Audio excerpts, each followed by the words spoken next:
What if I told you that the best team on the grid kept a key piece of information from their own driver and didn't even know it?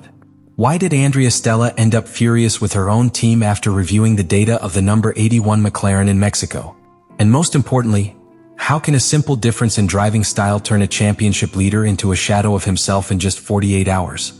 Sunday's race only deepened the drama. A bad start relegated him to 11th position in the first lap. On a circuit like the Autodromo Hermanos Rodriguez, with constant dirty air and long drag zones, recovering became an almost impossible task. Piastri fought the entire race behind other cars, caught in aerodynamic turbulence that nullified any chance of an aggressive comeback. His final 5th place did not reflect his potential, much less his usual pace. Meanwhile, Norris crossed the finish line with more than 30 seconds ahead of the second-place finisher. A historic victory for McLaren, the most dominant in Mexico since 1968. A silent sporting humiliation for Piastri. Comparisons were inevitable. Up to that point in the season, Piastri had been the most consistent driver, with a technical mastery of high-speed corners that had dazzled even the most skeptical. His ability to read tire wear, to manage race pace differences, and to adapt to the most demanding strategies had made him a legitimate title contender. But in Mexico, none of that worked. Nor his technique, nor its analysis. Not even his track engineer Tom Stallard could find immediate answers. This collapse was not only sports, it was psychological, it was technical, it was structural. A team that had dominated the season suddenly found itself divided between two realities, the euphoria of victory and the frustration of confusion. And at the center of it all, Oscar Piastri, a driver who had touched the sky weeks before, was now struggling to understand how his car had become an enemy in just one weekend. When the McLaren technical team sat down to review the telemetry of the number 81 MCL39 after qualifying on Saturday, they weren't looking for excuses. They were looking for patterns, structural failures, aerodynamic anomalies, any clue that would explain the 0.6 difference with respect to Norris's sister car. But what they found was much more disturbing. There were no mechanical failures. There were no defective parts. There were no irregularities in the power flow or behavior of the ERS. The car was performing within the expected parameters. The problem was somewhere else. In a place that is more difficult to diagnose and even more complex to resolve. Oscar Piastri's driving style. Under normal conditions, that statement might sound like justification. But in Formula One, the interaction between driver and car is so critical that even a slight dissonance between the two can turn into a catastrophe. And Mexico was no exception. Above 2,200 meters of altitude, the air is less dense. This reduces the effective downforce generated by the flat bottom, spoilers and diffusers. The track has long straights combined with slow, twisty corners, and a slippery surface that changes dramatically with temperature. Throughout the weekend, track temperatures of up to 50 degrees were reached. This means that the car not only loses grip, but also becomes unstable and unpredictable, especially in low-speed areas. In that context, the way you drive makes a huge difference. Lando Norris understood it quickly. His aggressive style, his ability to use oversteer as a cornering tool, and his confidence in forcing entry without losing stability, allowed him to quickly adapt to a car that became nervous and disobedient in less aggressive hands. Piastri, on the other hand, remained faithful to his philosophy: precision, control, fluidity. A style that had worked perfectly on circuits like Suzuka or Imola, where the car responds predictably and where traction and energy management make the difference. But in Mexico, that approach condemned him. The data was conclusive. In the slow corners of the second sector, Piastri lost between 2 and 3/10 with respect to Norris in each attempt. The car did not respond to his gentle input of the steering wheel.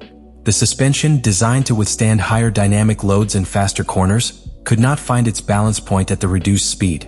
The result was erratic behavior, a constant loss of rear grip, and a total disconnect between what the driver asked for and what the car offered. Andrea Stella, upon receiving the technical report, was not angry that Piastri had failed. He became enraged because the team had not been able to foresee this incompatibility. They had not adjusted the car setup to compensate for the driver's style on such a particular circuit. They had not detected in time that aggressiveness was the key factor. They had left one of their most valuable assets to face an invisible challenge with no tools to combat it. In the post-qualifying meeting, Stella was direct. The car had no problems. What failed was the interpretation of the environment, the ability to anticipate a condition that favored a specific type of piloting. He recognized that the responsibility was shared. Piastri had to adapt, yes, But the team should have guided him towards that adaptation. They should have warned him that in Mexico the MCL-39 behaved like a beast that could only be tamed by hitting the steering wheel, not by caressing it. The most revealing came from Piastri himself. In his post-race analysis, he said he had realized, albeit too late, that he had to drastically change his approach to this type of route. Those words are not an admission of guilt. They are proof that even the best pilots need to be re-educated in real time when conditions demand it. Talent is not enough. Experience is not enough. What makes the difference is how quickly you can adapt when everything you know stops working. The argument on the surface made sense.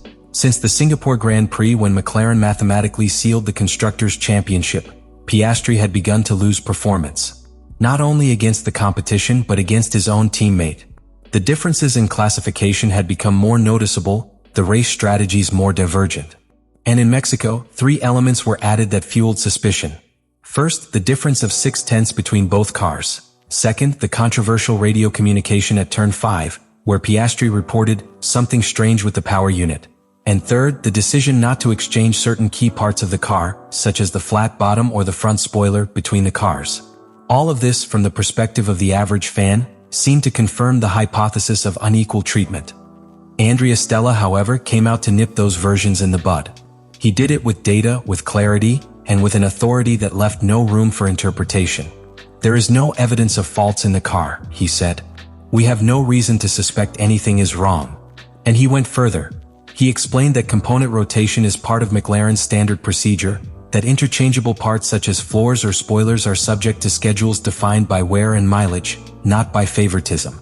He stressed that the difference in performance was due, simply, to a question of driving style and adaptation to the extreme conditions of the Mexican circuit. But despite the forcefulness of his words, the damage had already been done. In the age of perception, hard facts carry less weight than emotional narratives. For many, Piastri's fall was not the result of a bad weekend, but the consequence of a covert strategy to tip the balance towards Norris, the driver with the longest time in the team, the most popular in the United Kingdom, and the most identified with the McLaren brand on a commercial level. It was easy to connect the dots, even if it was with threads of conspiracy rather than wires of reality. Beyond the controversy, the figures were irrefutable. Oscar Piastri lost the championship lead for the first time since April. He entered the weekend with a 14-point lead over Lando Norris. He came out with a disadvantage of 1. A monumental turnaround in the drivers' standings, especially in such a close season. McLaren, meanwhile, continued to comfortably lead the Constructors' Championship, but now had 2 open fronts. Media pressure due to an alleged internal preference, and the urgent need to rebuild trust with a driver who, until recently, was its strongest card for the title. The most complex thing about this situation is that there is no clear villain. There is no hidden hand manipulating results. What there is a failure of technical anticipation, a momentary disconnection between driver and team, and a perfect storm of external factors: altitude, temperature, car configuration that destroyed Piastri's career. And in that void of simple explanations, the theory of sabotage found fertile ground to flourish. In this era where advanced engineering dominates every aspect of performance, there is still one human factor that no computer can replicate: pilot sensitivity. What you feel in the seat. What you perceive when braking late or turning the steering wheel in the middle of a technical curve. That invisible connection between man and machine remains the thinnest frontier of success in this sport. And if teams don't pay attention when their drivers raise their voices, or even when they don't raise their voices but let out frustration in small gestures, like Piastri's did all weekend, then they risk inadvertently betraying themselves. Andrea Stella understood it late, but she understood it. His anger was not with Oscar, nor with the data, nor with the press. It was with the team's own internal communication system, with that technical structure that had been able to build one of the most efficient cars in recent history, but at the same time had failed in one of its most basic functions: translating a driver's needs into concrete adjustments, even if that means deviating from the standard protocol.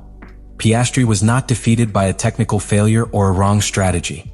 He was overcome by a silent disconnection, by a lack of synchronicity between what he felt behind the wheel and what the team interpreted from the wall. And although that difference may seem subtle, in a sport where hundreds define destinies, it can be lethal. His career in Mexico was the result of a small failure of collective reading. One that could have been avoided. One that can be repeated, if not corrected. Let me know in the comments what you think about all this.